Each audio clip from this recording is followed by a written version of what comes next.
the EU privacy lie and its militarist backgrounds. In a speech in May 2010, US Vice President Joe Biden has, in his speech before the EU Parliament, quoted in connection with the European launch to Greece from a poem with the name Easter 1916 of the occult Irish poet William Butler Yeats. He quoted, "The world has changed utterly. A terrible beauty has been born." I stand here in Ruywitz, a few meters from the EU Parliament at Brussels. Behind me you see the statue of the terrible beauty, which symbolically uses the euro to turn people into material. Only a few days, respectively weeks after his speech, the bankers' enrichment mechanisms EFSM and EFSF have been launched.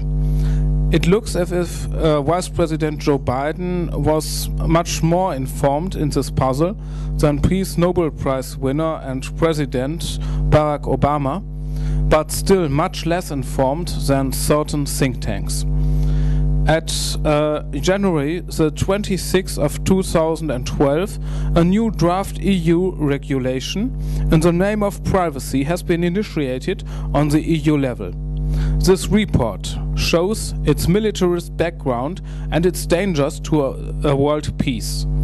We want to express with perfect clarity that this is no intrigue of any states of all, but an intrigue of globally acting unscrupulous think tanks and of a part of the persons and of the media who are embedded with these think tanks.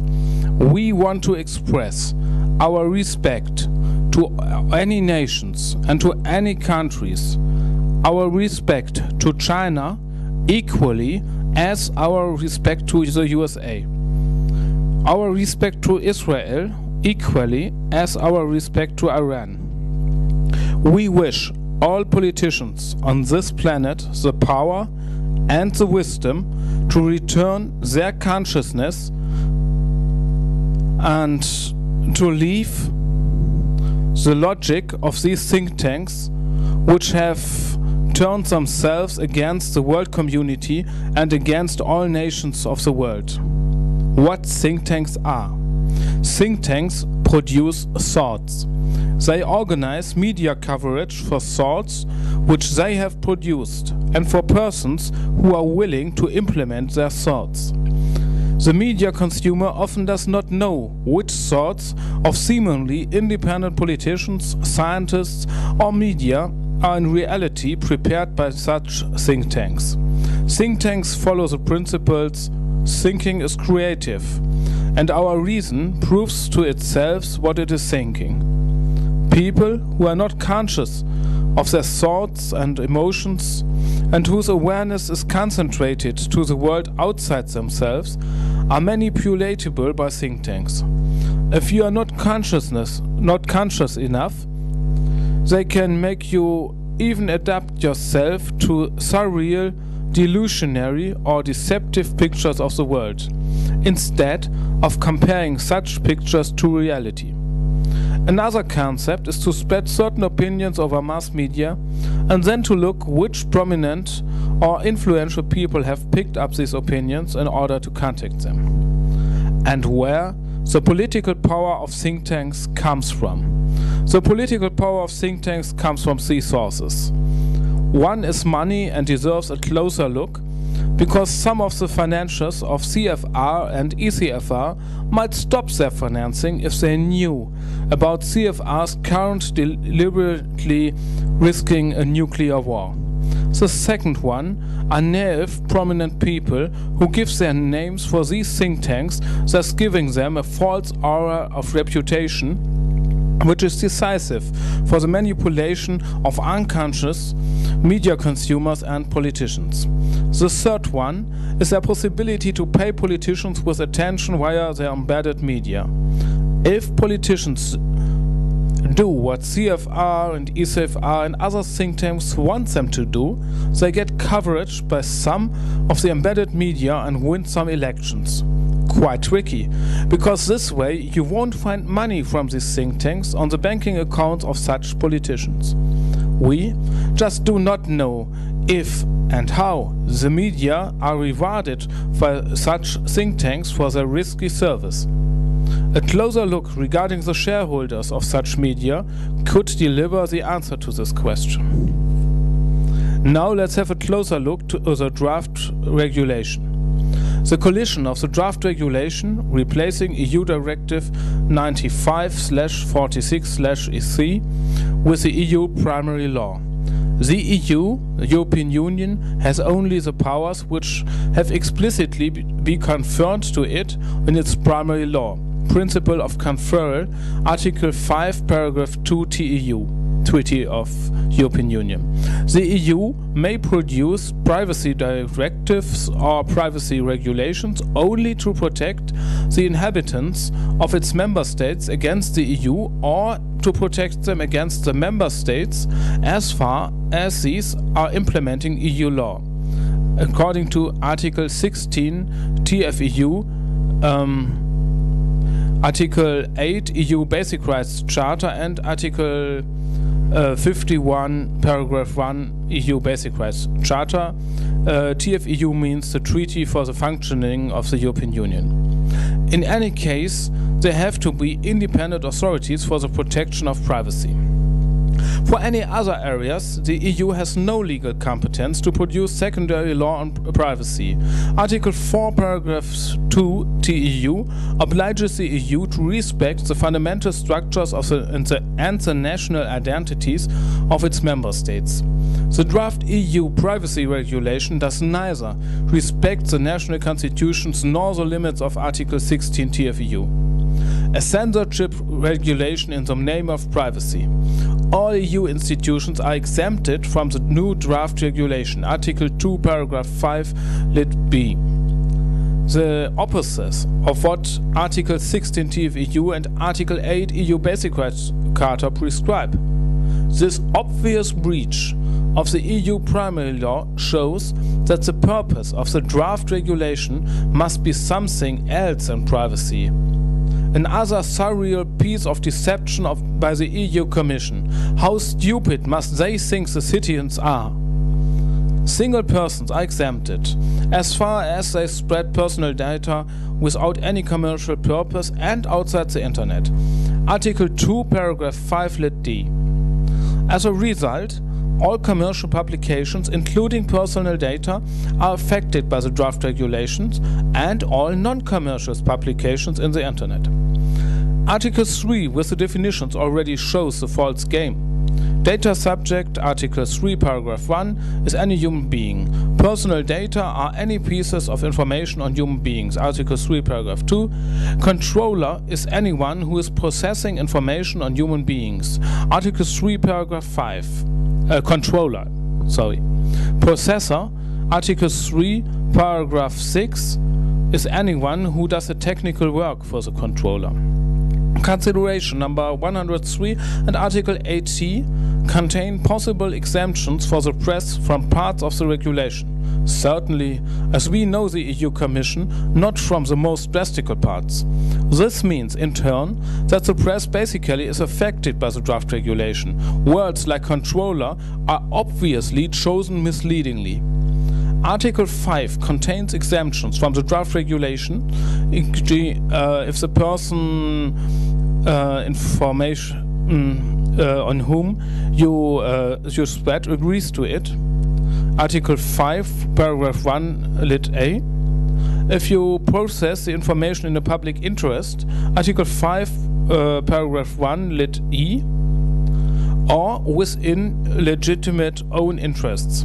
If the EU Commission would regard the freedom of the press in general as a public interest or as legitimate interests, then it would mention the press in Article 5. Article 85 of the draft regulation allows the member states to derogate from specific parts of Article 9 to Article 8 for purposes of public interest.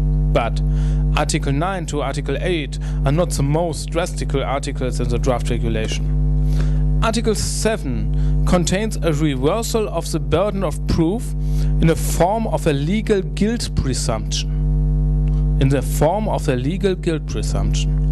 That means if you publish something on someone else than yourself, either commercially or in the internet, then you legally are presumed to have violated the EU privacy regulation, so that you would have to prove your innocence.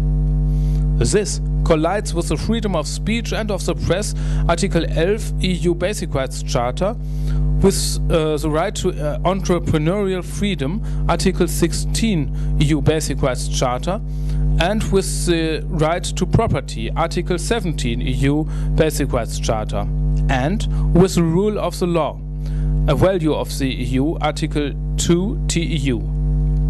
As far as the draft regulation also demands criminal penalties, Article 78, this legal presumption of guilt also collides with Article 11, Universal Declaration of Human Rights, Article 14, Paragraph 2, UN Civil Pact, Article 6, Paragraph 2, European Human Rights Convention, and Article 48, Paragraph 1, EU Basic Rights Charter. Article 12 of the draft regulation obliges you to inform the person you want to report on and to inform the person about the possibility to take you to court for your report. Article 28 and Article 3 paragraph 9 oblige you anytime you violate the draft regulation to inform the person you report on within 24 hours after the violation. One can imagine what this means to investigative journalism all over Europe. Article 25 obliges the controller to protocol what he is telling on whom, to which audience, and after which period of time he uses to delete the information. In addition to that, the controller would be required to explain his own legitimate interests. Article 30, paragraph 1 obliges the controller or reporter to make an analysis of the possible effects of the data processing or reporting on the data subject or the person you report on. And Article 30 demands the controller or reporter to do no processing or reporting without prior consent of the affected persons whose data you process or who you report on. Just imagine a reporter who finds out about a fraud scandal regarding a draft EU regulation, or who finds out about an environmental scandal. He would have to ask all persons he wants to report on if he is allowed to publish his findings in the internet or commercially. Even worse, before any data processing or reporting, you would have to ask a national supervisory authority for its permissions. Article 31, paragraph 1. This authority would be responsible, however, to no national government at all, but to the EU Commission. Article 46, paragraph 1 and Article 58. That's how the EU Commission redefines the term independence for its own power-grabbing purposes. Again, surreal. If this national supervisory authority with dependence to the EU Commission came to the conclusion that your application collides with this regulation, it would impose a drastic fine on you. This could already happen if your calculations and considerations regarding the possible effects of your reporting on other people are considered to be insufficient. What a wide open door to arbitrariness. Among the powers of the National Supervisory Authority are the prohibition of the respective data processing or reporting, Article 52, paragraph 1, lit G, the correction or deletion of the data or publication, Article 51, paragraph 1, F, informing the data subjects, the persons whose data you process, respectively whom you report on, Article 52, paragraph 1, C, and Article 28. Article 77 contains the liability of the controller and the processor. Article 79, the drastic fines. Even insufficient considerations regarding the possible effects of the data processing or reporting on the internet would cost a private person or a non-profit organization between 100,000 euros and 1 million euros each time the supervisory authority does not accept your application. Article 79, paragraph 4, lit G. The liability of Article 77 would hit every controller taking part in respective data processing or reporting. This would very fast ruin all non-profit internet news agencies. Article 78 of the draft regulation demands the member states to put in place penalties against violations of the regulation. Penalties, drastic fines and liability, and all of them with a legal presumption of guilt. Article 7, the total insanity. Ruinous also for political parties and NGOs. According to consideration 38 of the draft regulation, also the data processing or publications of political parties in the course of their electoral activities would explicitly be included by the scope of the regulation. In order to prevent the drastic fines, politicians would ex ante request the Commission regarding their planned electoral campaign choreography, and which politician is able to give a detailed analysis how much seats his political arguments might cost the competing political parties. With this censorship regulation, political parties could only afford to make their electoral campaign outside the internet and outside the press, except for the EU Commission likes their campaign. Or just imagine Amnesty International standing up in the internet only for those political prisoners the EU Commission wants to be shown. The draft EU censorship regulation obviously cannot be the work of any political party. Even if though some members of the organizations behind that draft might at the same time be members of political parties. The long series of attacks with militarist background against the internet and against the free journalist reporting. The draft censorship or not privacy regulation is a climax to a series of attacks against the freedoms of speech and of press in the internet, with one big distinction, that this time also all NGOs, all political parties and all commercial media, as far as they are not on the political line of the EU Commission and the think tanks behind the Commission, are targeted. The former attacks on the internet press have clearly shown a focus on militarist backgrounds. Stefanie zu Guttenberg, the wife of Karl Theodor zu Guttenberg, has been lobbying in a TV show on one of Bertelsmann's RTL channels for restrictions on the internet in the name of protecting children, as if not every country would be willing to immediately switch off all websites which endanger children. Her husband represented Germany as its Minister of Defense in the negotiations for the new NATO 2010 strategical concept. In the end of 2010, there was a campaign of the media corporations Springer via Bild newspaper and Bertelsmann via Der Spiegel to make Karl Theodor zu Guttenberg the next chancellor. Bertelsmann and Springer both belong to the media which are embedded with the ECFR, publicly visible on www.ecfr.eu. The discussion paper for the new strategical concept of the NATO has been drafted by a working group led by Madeleine Albright, a former US Minister of the Exterior and today a lobbyist of the Council on Foreign Relations, www.cfr.org. The CFR is the example after which the ECFR has been modeled at Europe. The strong man inside the ECFR is Joschka Fischer, former German Minister of the Exterior and a friend of Madeleine Albright. The discussion paper for the 2010 NATO concept included two issues which have been streaked out after protests from several NATO member countries. The one was military actions even against civilian people who are just regarded to have insulted NATO. How surreal. This means using the army or using drones for the targeted murdering against journalists. Like in the famous WikiLeaks video showing the murder of innocent Reuters journalists in Iraq.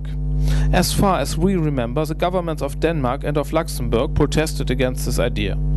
The other concept, which has been streaked out, was the total political isolation of Iran. That has been prevented by Turkey because it was too obvious that such an isolation was intended to be a pre-stage for an aggressive war against Iran. The CFR has not been able to deceive the NATO, but the CFR currently tries it again on other ways, see below.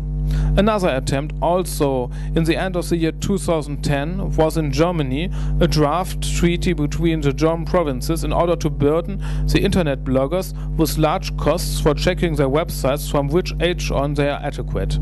That treaty has been stopped by the regional parliament of the province North Rhine-Westphalia. The actual attacks against the freedom of the internet press in the USA take place in the name of intellectual property via the draft laws SOPA and PIPA, and here in Europe with the draft EU censorship regulation and with ACTA. The connection of the draft EU censorship regulation and to the ECFR. The cooperation of Neelie Kroes, the EU Commissioner formerly responsible for internet issues and who has attended the Bilderberg Conference 2011 with Karl Theodor zu Guttenberg regarding the draft censorship regulation, shows its connection to the ECFR.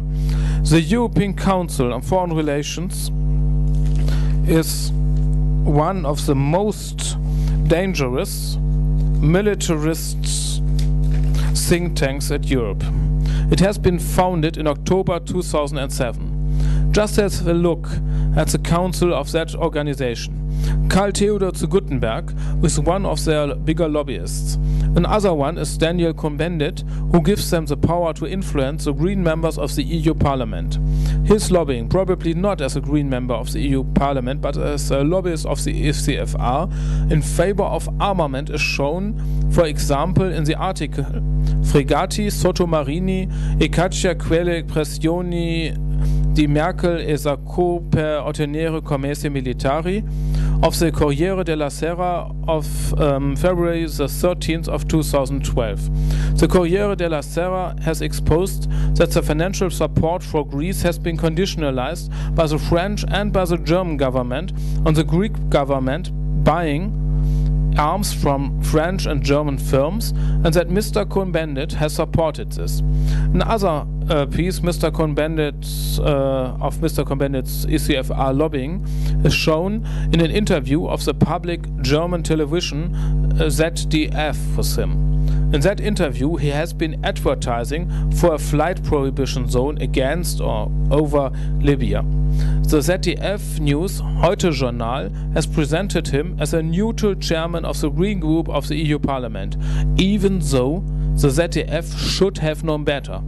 Because Ruprecht Polenz, the chairman of its supervision board, ZDF Fernsehrat, is a prominent lobbyist of the ECFR, as well as Cem Özdemir. The latter is also ECFR lobbyist, also member of the ZDF Fernsehrat and one of the two chairpeople of the Green Party Bündnis 90 Die Grünen in Germany. An urgent case for the large majority of the 77 members of the ZDF Supervision Board are the proofs exposed by the communist medium KI-TV and by the independent, perhaps slightly conservative medium Alle Schall und Rauch, that the ZDF, by what reason soever, has presented parts of a video that had already been shown on the Egyptian television Al Arabiya in 2007. The video shows Iraqi policemen maltreating people who were suspected to be drug dealers. But the ZDF has presented it in 2011 as a video from a Syrian torture jail. The German public deserves a clarification who has arranged this, and if or if not there is any connection between the incorrect presentation of that video and the ECFR. We at least do not know any other actual comparable militarist connection of the ZDF. The last visit of ZDF representatives to the more informal militarist network Bilderberg seems to be many years ago, according to the available Bilderberg guest lists. The political magazine Hintergrund shows more about the connection of the ECFR with the CFR and with the EU. According to its article Think Tanks, die heimlichen Regierungen, Joschka Fischer has a contract as an advisor to Madeleine Albright, thus personally connecting the ECFR to the CFR. And Hintergrund reports that Robert Cooper, another person listed in the council of the ECFR, has been largely contributed to the theory of liberal imperialism, meaning upholding the rule of the law inside Europe, but to use all available means against countries outside Europe in order to put through interests. The same Robert Cooper is special advisor to Mrs. Catherine Ashton, who represents the EU to the exterior, and he has been an advisor to Javier Solana. The article of Hintergrund also exposes that the most important financier of the ECFR is the billionaire George Soros. Mr. Soros is also officially involved with ECFR, CFR and Bilderberg. Another connection between ECFR and Bilderberg is shown in the article Ab in die Ecke of the newspaper Die Zeit, where the newspaper presents the opinion of the ECFR against military neutrality of Germany in the Libya conflict. The newspaper Die Zeit is represented in the steering committee of Bilderberg, but does not belong to the ECFR. The article Ab in die Ecke shows clearly the cooperation between ECFR and Bilderberg. The military aggressiveness of the ECFR even shows in the article Gefangen in Kafkas Schloss, which the ECFR somehow has managed to get into the Europa-Themen, the monthly EU magazine of the big German officers' trade union. In that article, Ulrike Giraud, ECFR, calls the Lisbon judgment of the German Constitutional Court constitutional nationalist. What an extreme cynism! The Lisbon judgment has protected the prohibition of aggressive war, especially against Articles 21, 22, 42 and 43 TEU in connection with the EU safety strategy. The German Constitutional Court has ruled that the whole CFSP or Common Foreign and Safety Policy of the EU must not be supranationalized. Numbers 255 and 342 of the judgment, and that the prohibition of aggressive war must not be circumvented in any way, even not by means of the EU law. With Giuliano Amato, Jean-Luc Dehaene and John Bruton, 3 of the 10 members of the Presidium of the EU Convent, which has been responsible for publicly discussing the draft EU constitution, are today lobbyists of the ECFR. The Lisbon Treaty has only 3 big differences to the draft EU constitution. It is only a bit less military aggressive, but contains much more privatization, and it has left TEU, TFEU and EU Basic Rights Charter as 3 separate treaties instead of mixing them together into one constitution. Article 42, in connection with the EU safety strategy, where since 2003 strategic interests of the EU have been defined, which have got a legal meaning just with Articles 21 and 42 TEU, would have allowed the EU to intervene into undefined failed states. Article 42, in connection with Article 2 TEU, would have allowed the EU to intervene into any country where at least slight violations of the values of the EU, meaning democracy, human rights and the rule of the law, are taking place, in other words, into every country of the world. Article 43 would allow the EU the military intervention into undefined crisis. Just have a look at the article Höchste Zeit für eine Stärkung der gemeinsamen Außenpolitik of Joschka Fischer in the newspaper Die Welt, Springer Corporation, which shows the clear intention of the ECFR to get the possibility to legally circumvene the prohibition of aggressive war by means of Article 42 TEU. Just remember, the Springer Corporation is embedded with the ECFR. The article Die Kosten des Nichthandelns of Dr. Klaus Brummer, Bertelsmann Foundation, shows further dangers of Article 42 and 43 TEU. Bertelsmann is also embedded with the ECFR. So much work in order to be able to legally circumvene the prohibition of aggressive war. And then, one wise judgment saves the world peace by especially keeping the rank of the UN Charter with its prohibition of aggressive war. See Articles 103 and Article 2, Paragraph 4 UN Charter above the prescriptions of the TEU on the common foreign and safety policy and saves billions of human lives. Poor ECFR. The disrespectlessness of the language of the ECFR regarding the Syrian government has some similarities with the language of choleric adolescent people.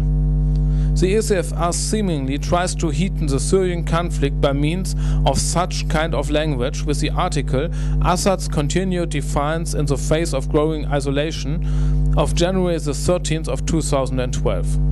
The ECFR article dealing with the post-BRIC Russia of November the 30th of 2011 shows the intention of the ECFR to weaken the emerging closer cooperation between Brazil, Russia, India and China.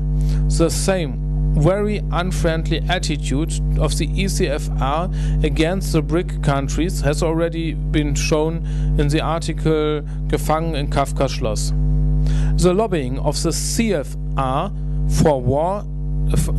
for an aggressive war of the USA against Iran.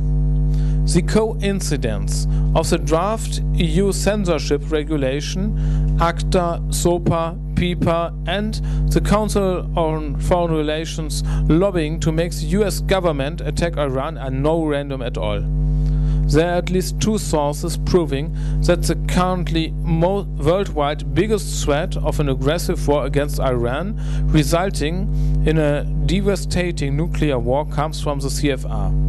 CFR's Matthew Kroenig has demanded aggressive war against Iran in his article Time to Attack Iran in the February edition of the CFR magazine Foreign Affairs. He has, according to the CFR, been a special advisor to the US Ministry of Defense from July 2010 to July 2011.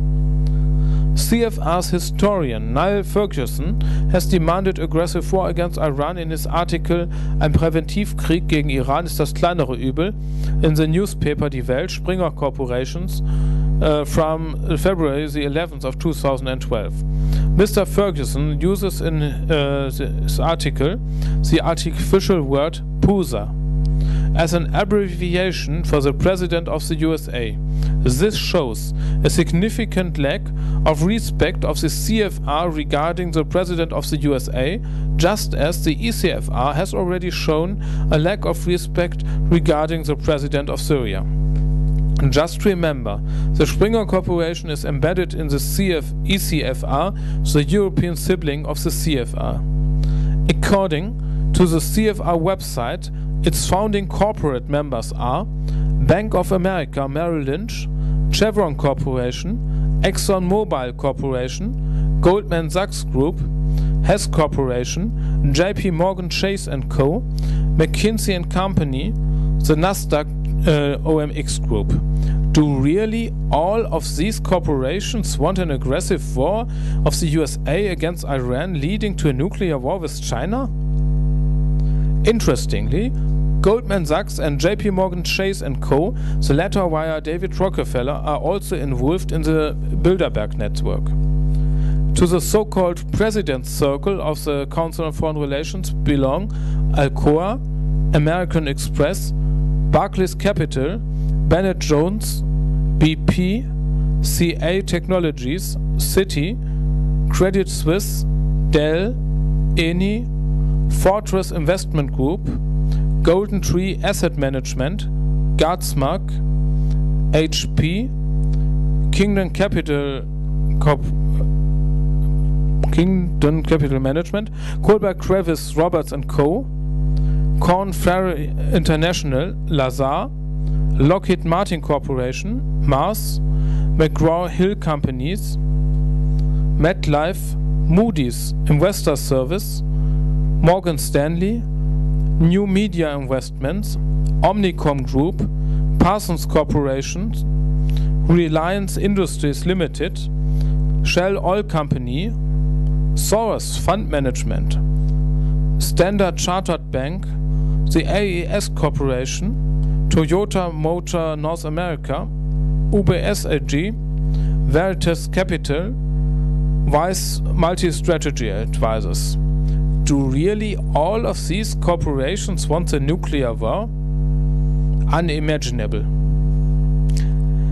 Some globally acting German firms are among the rest of the CFR corporate members, such as BASF Corporation and Deutsche Bank. Josef Ackermann, former CEO of the Deutsche Bank AG, is involved in the preparation committee of the Bilderberg conferences, and another representative of the Deutsche Bank AG is in the ECFR.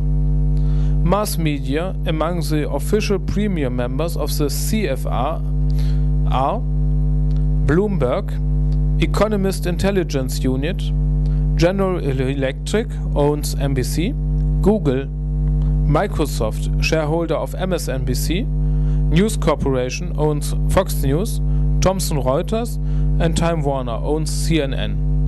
For the links of CFR and Bilderberg to banks and mass media, especially in the USA, see Daniel Estolin's article Bilderberg und die Massenmedien. The role of the Bilderberg network. The power of the more informal Bilderberg network also comes to a large part via the power of the embedded media. Bilderberg is just more complex, focused not only on militarism, but even more on bankers' elitist interests. Regarding the connections between Bilderberg, CFR, and mass media in the USA, see Daniel Estolin's article Bilderberg und die Massenmedien. Regarding the connection of the ECFR to Bilderberg, we find again the billionaire George Soros in both organizations. And Etienne Davignon, a former EU commissioner and former chairman of Bilderberg, also belongs to the ECFR lobbyists. Joschka Fischer has visited Bilderberg in 2008. If you look at the Bilderberg guest list 2011, you will find many of the main actors of Europe's bankers' enrichment mechanisms as EFSM, EFSF and ESM, such as Herman van Rompuy, Jean-Claude Juncker, Christine Lagarde, her first visit to Bilderberg as a coming CEO of the IMF, Mario Monti, Bilderberg steering committee and Goldman Sachs advisor, the financial ministers of that time of Greece and Italy, the current treasurer of Great Britain, George Osborne, even the former German financial minister Per Steinbrück, who got strong additional media coverage starting with his Bilderberg visit. Also the EU's real existing censorship commissioner Neelie Kroes has been there. Regarding the connection between EU Commission and ECFR, see above. It is horrifying how much the lobbies for a world war and for bankers' enrichment are overlapping each other. This explains why the CFR is lobbying for a nuclear war, in order to stabilize the power of a part of its members within the financial systems, against any common sense, and against the interests of most of its members. The Polish psychiatrist Dr. Andrzej Jabłoszewski explains that psychopaths are people whose self-awareness is shifted in a way that they cannot feel their own compassion. The delusion also comes from the insane shift of their awareness. This also explains their surreal behavior, surreal commands and surreal legislative initiatives like the deceptive draft EU censorship regulation in the name of privacy. The 2012 Bilderberg meeting is going to take place at Haifa, Israel, in June 2012. In the country where a Bilderberg meeting takes place, often a strong geostrategical event is happening quite soon afterwards. For example, the financial crisis at Greece after the Bilderberg conference 2009 at Greece. Goldman Sachs in a central position for the planned aggressive war. Goldman Sachs is involved in Bilderberg and belongs to the founding corporate members of the CFR. In addition to that, Goldman Sachs has rapidly taken unprecedented power over Europe. Goldman Sachs lobbyist Mario Monti is Prime Minister of Italy. Goldman Sachs lobbyist Lucas Papademos is Prime Minister of Greece. Goldman Sachs already commands the armies of Italy and Greece and decides how these two countries vote in the European Council and the Council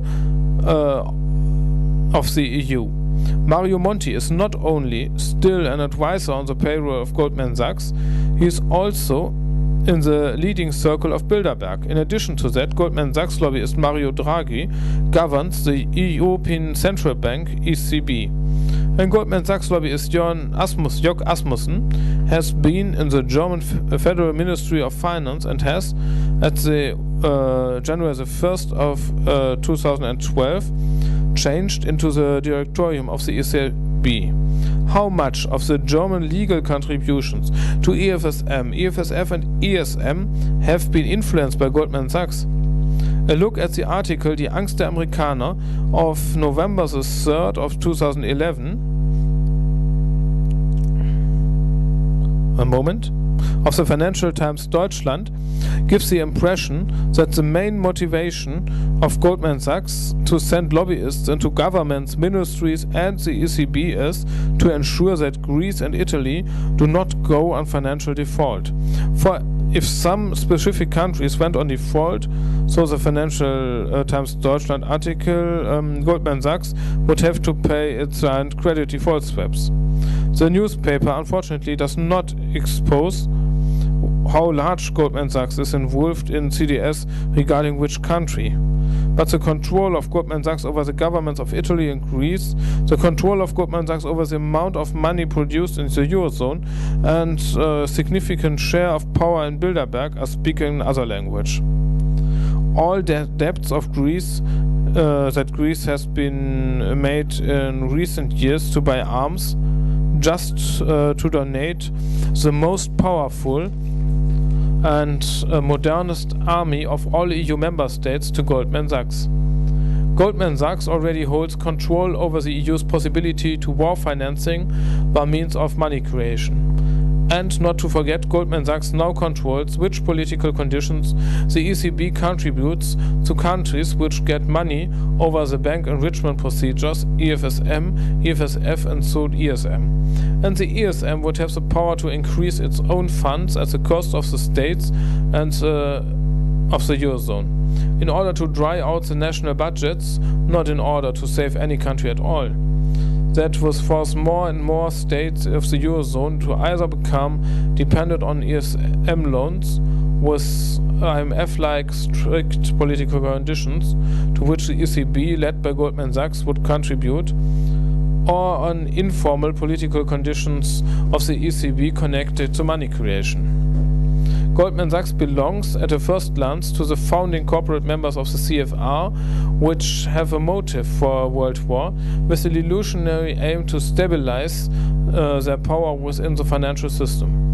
And Goldman Sachs alone has enough power to prevent a nuclear war within the CFR if Goldman Sachs wants to preserve the world peace.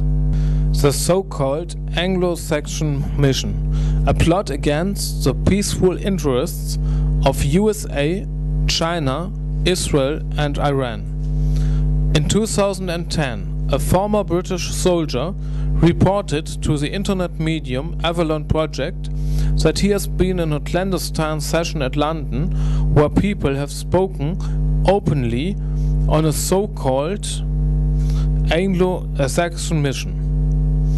He reported that this is focused on using a conflict in the Middle East in order to provoke a nuclear war against China and to use this war for the creation of a kind of world dictatorship. He refused to tell the medium about his identity or the identities of the other persons at that session, and referred to his oath as a former British soldier.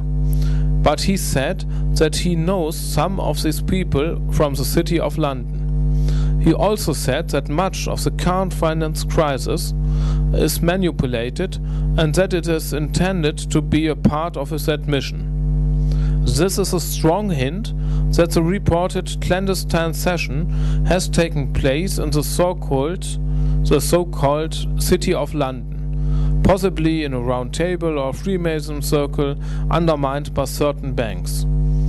Most Freemason circles are peaceful and strategically meaningless, just used by business people to get more influence for one's business career. But some of them are instrumentalized by elitist interests.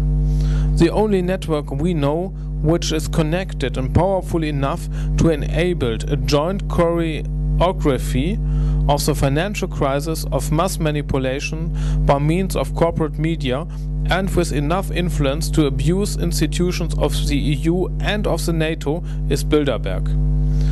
The informer said in the interview that the time of the crime called Anglo-Saxon mission would be chosen close to a geophysical event, but he did not know when this event would be. Let me conclude with some things that need to be done.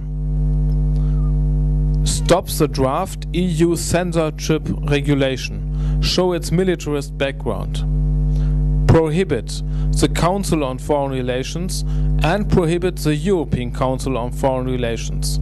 Send thousands of reporters from everywhere on the world to ensure full coverage on the Bilderberg Conference at Haifa and on all Bilderberg conferences to follow.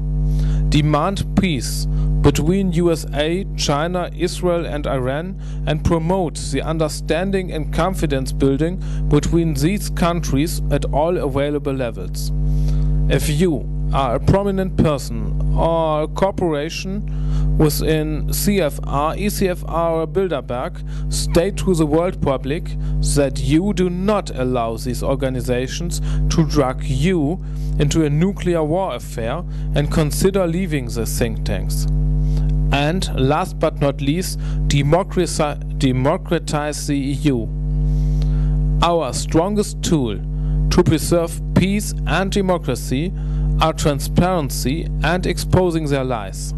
Stopping the EU censorship regulation is crucial for that.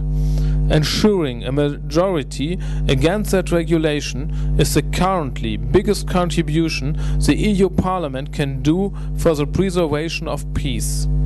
The disconnection between mass media and militarist think tanks should be among the next steps. Many thanks for your attention.